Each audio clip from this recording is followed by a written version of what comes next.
안녕하세요. 다비보인 영어 조은우입니다. 오늘 고2 2018년도 11월 모평 21번 문제 풀어보도록 하겠습니다. 자, 글의 요지 문제요. 어떻게 봅니까? 단서가 되는 문장 빨리 찾아가지고 그 문장을 바탕으로 문제 푸는 연습해야 되겠죠. 근데 선생님 우선 위에서부터 차근차근 읽어 내려가도록 하겠습니다.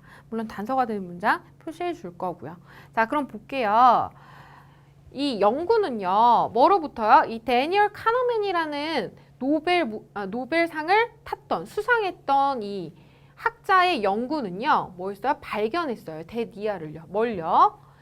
일단요. 사람이 7만 5천 달러 이상을 1년간 번다면 뭐 우리나라 돈으로 하면 7,500만 원 이상의 연봉을 얘기하는 거죠. 이 이상의 금액을 번다면요. 어떤 이 수입에 대한 이 정서적인 이득이요. 뭐예요? wear off. 사라지게 된대요. 그러니까 일정 이상의 돈을 벌게 되면 이 돈을 벌면서 느끼는 어떤 감정적인 즐거움이 사라진대요. 그냥 뭐 그렇다는 거예요. 왜 그런지 볼게요. 그는요. 분석했습니다. 얼마 이상을요? 45만 응답 이상을 분석했습니다. 그러니까 이 사람들 이상의 응답을 지금 분석한 거죠. 이 결과를 위해서. 어디에서요? 이 웰빙 인덱스, 행복 지수에 대해서 45만 명 이상의 응답을 분석했습니다. 이 조사를요. 어떤 그 미국에서 살고 있는 1000명의 사람들을요. 컨덕티드 이거 분석했죠. 이런 갤럽 오르게니제이션으로부터 수행되어진 미국에서 1000명 이상 살고 있는 사람들의 조사에서 이 웰빙 지수의 45만의 응답 이상을 분석했대요. 지금 뭐 이건 그렇게 중요하지 않고요. 그리고요. 뭐 했어요? 이제 여기가 중요한 거야. 발견했다는 내용이 중요한 거죠. 발견했습니다. 이하를요. 뭘 발견했어요? 발견한 내용은 중요하기 때문에 우리가 단서 표시해 놓을게요.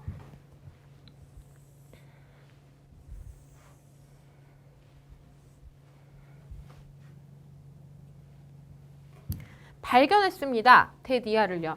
그 정서적인 행복이요. 증가한다고요. 뭘로요? 수입으로요. 그쵸? 우리가 돈 많이 벌면 즐겁잖아요. 근데요. 어떤 거? 연간 7,500달러. 7,500이 아니죠. 7만 5천 달러. 선생님 수학이 약해요. 다 잘할 수는 없잖아요. 그쵸? 7만 5천 달러 이상의 연간 수익이 넘어선다면 뭐 할 수 없다는 거야? 정서적인 행복이 증가하지 않는다는 거죠. 지금 앞에 내용과 계속되는 내용을 이야기하고 있습니다. 이유에 대해서 설명하고 있겠죠. 뭐라고 설명하는지 봅시다. 그럼요. 이 7만 5천 달러의 중요성은 뭘까요? 이거는 마법의 숫자는 아닙니다. 그냥 상징적인 숫자인 거죠. 어떤 일정 수익을 나타내는 숫자일 뿐인 거죠. 계속 봅니다. 뭐뭐인 것처럼 보입니다. 뭐인 것처럼 보여요? 수입인 것처럼 보입니다. 어떤 수입요? 고려되어지는요.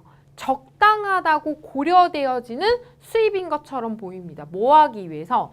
사람들의 기본적인 욕구를 충족하기 위해서 적당하다고 여겨지는 수입인 것처럼 보입니다. 얼마가요?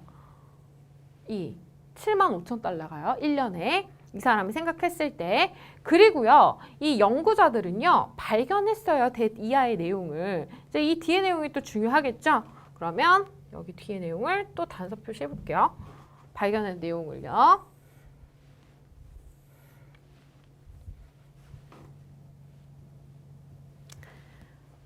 낮은 수익은요. 어떻게 그 자체로는 슬픔이 되지 않는데요. 내가 돈을 좀 못 번다고 해서 이게 나한테 직접적인 슬픔은 아니라는 거죠. 근데요. 문제는요. 이 낮은 수입이요. 사역동사죠. 동사 원형입니다. 사람들을 느끼게끔 만든대요. 더욱더 어떤 그 짐이 있게끔 느낀대요. 뭐로부터? 그들이 이미 가지고 있는 문제로부터 더욱더 짐이 있는 것처럼 느끼게 만든다는 것을 발견했습니다. 이 말은 뭐냐면요. 내가 수입이 많지가 않아요. 그러면 이 금액을 받는 게 나한테 슬픔을 주는 건 아니야. 근데 내가 만약에 지병이 있어. 병원에 다녀야 돼. 약을 먹어야 돼. 근데 이 수입이 내가 병을 치료할 만큼의 돈이 안 되면 어떻게 되겠어요? 이 병을 치료하는 거에 대한 이 부담감이 더 증가하게끔 느끼겠죠. 이게 나를 힘들게 만드는 거야. 이해됩니까? 그러니까 75,000달러라는 거는 내가 어떤 생활에서 문제가 일어났어도 생활하는데 전혀 이상이 없는 적절한 수준을 향유할 수 있는 그런 금액인 거예요. 알겠죠? 그래서 다시 말하면요. 정리하고 있죠. 밑에 오래된 속담입니다. 뭐라고요? 돈은요. 행복을 살 수가 없습니다가 뭐 한다고요? 이런 말이 여기가 주어온 거죠. 턴아웃 판명되다. 판명했습니다. 진실임을 판명됐습니다. 이렇게 얘기하는 거죠. 그러니까 일정한 금액 이하면 사람이 생활이 문제가 생기니까 힘들 수 있어요. 하지만 일정 금액 이상이 되면 어떤 정서적인 그 돈에서 느끼는 그 감정이 크지 않다는 거죠. 그러니까 굉장히 막 부자고 하는 사람들 중에서 마약하고 이런 사람들도 있잖아요. 우리가 생각했을 때는 더없이 행복할 것 같은데 그렇지 않다는 거야. 왜? 이런 돈은 어떤 일정 금액 이상이 되면 이제 한계 이런 걸 효용이라고 합니다. 즐거움을 주는데 한계점이 있다는 거죠.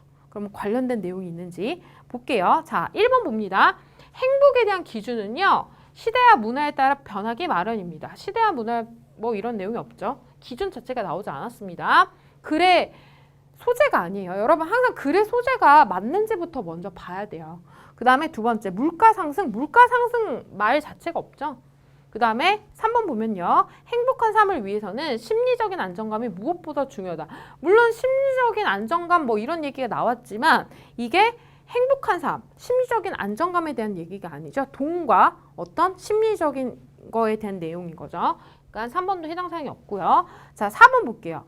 사회 취약계층 보호를 위해 기초생활비 보장?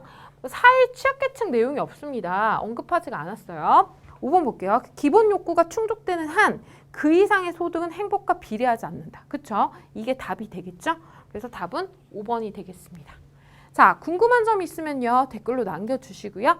저는 다음 문제에서 만나도록 하겠습니다.